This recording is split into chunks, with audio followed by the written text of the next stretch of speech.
19 डिसेंबरला सर्वात मोठा राजकीय भूकंप. मराठी माणूस भारताचा पंतप्रधान होणार. पृथ्वीराज चव्हाणांचं भाकीत. येत्या 19 डिसेंबरला देशात सर्वात मोठा राजकीय भूकंप होईल. भारताचा पंतप्रधान बदलेल आणि मराठी माणूस पंतप्रधान होईल असं भाकीत राज्याचे माजी मुख्यमंत्री आणि काँग्रेसचे ज्येष्ठ नेते पृथ्वीराज चव्हाण यांनी केले. पंतप्रधान होणारी व्यक्ती मराठी माणूस असून ती भाजपची असू शकते असंही चव्हाण यांनी सांगितलं आहे. पृथ्वीराज चव्हाणांनी हा दावा करताना जगात घडणाऱ्या घडामोडींचे संदर्भ दिले आहेत. अमेरिकेतील नव्या कायद्याचा दाखला चव्हाणांनी दिलाय. अमेरिकेतील एक व्यक्ती जो इस्रायलचा गुप्तहेर होता त्याने अनेक दिग्गज व्यक्तींच्या बंगल्यात कॅमेरे लावून स्टिंग ऑपरेशन केले. आता लवकरच तो अनेकांचा पर्दाफाश करणार आहे. त्यामुळे अमेरिकेत मोठा धुमाकूळ होणार असल्याचं पृथ्वीराज चव्हाण यांनी म्हटलंय.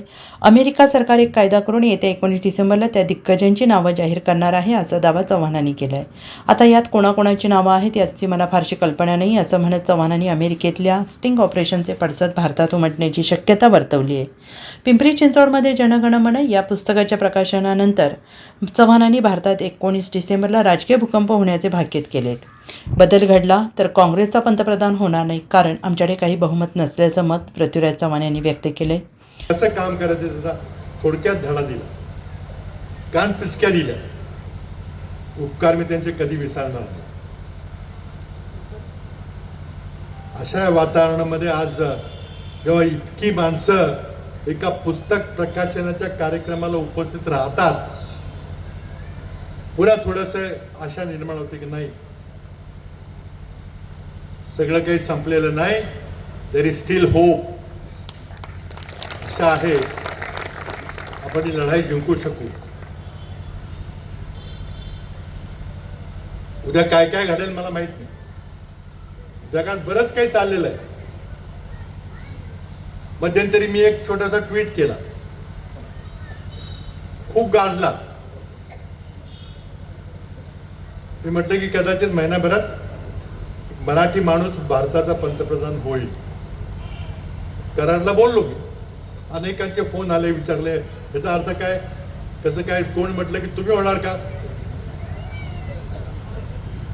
कारण कोणाला माझी पार्श्वभूमी माहीत नव्हती. आता मराठी माणूस पंतप्रधान व्हायचा झालं तर आत्ता बसला माणूस त्याला बाजूला गेलं पाहिजे. म्हणून आधी मी अधोरेखित केलं की नाव न घेता बहुतेक बदल घडण्याची शक्यता मला दिसते. आणि जर बदल घडला तर काँग्रेसचा काही पंतप्रधान होणार नाही, कारण आमच्याकडे बहुमत नाही. तर मग होणार हीच लोक, पण त्यांचा मग कोणताही दुसरा माणूस होईल, कदाचित मराठी माणूस होईल असा माझा संदर्भ होता. माझा इशारा होता 19 डिसेंबरला, कारण 19 डिसेंबरला अमेरिकेत संसदेने कायदा केलेला आहे. 19 नोव्हेंबरला कायद्यावर राष्ट्रपती ट्रम्प साहेबांनी सही केली आणि तो कायदा झाला. आणि कायद्यामध्ये असं म्हटलेलं आहे की अमेरिकेत एप्स्टीन नावाचा एक माणूस होता, इस्रायलचा गुप्तहेर होता. त्यानं जो धुमाकूळ घातलेला आहे अमेरिकेमध्ये, त्याचा पर्दाफाश होणार आहे. तो आपल्या विविध प्रासादामध्ये, मोठ्या मोठ्या हिमल्यामध्ये, बंगल्यामध्ये सगळे कॅमेरे ठेवून, व्हिडिओ करून सगळ्या बड्या बड्या मोठ्या लोकांची छायाचित्रण केलेली आहे. ती सगळी छायाचित्रणं, ते सगळे फोटोग्राफ अमेरिकन संसद कायदा करून एका महिन्याच्या आत म्हणजे 19 डिसेंबरला जाहीर करणार आहेत. यात कोणाकोणाचे नाव आहेत, सोशल मीडियावर काही नावं चालू आहेत का नाही मला माहित नाही, पण आजच 75,000 फोटोग्राफ पब्लिश झालेले आहेत. 20,000 ईमेल्स प्रकट झालेले आहेत.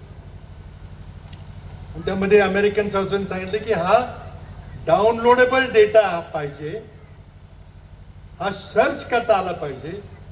निवडणूक आयोग ज्याप्रमाणे मतदार याद्या कम्प्युटरवर आपल्याला तपास. Bureau report, SBN Marathi, Mumbai.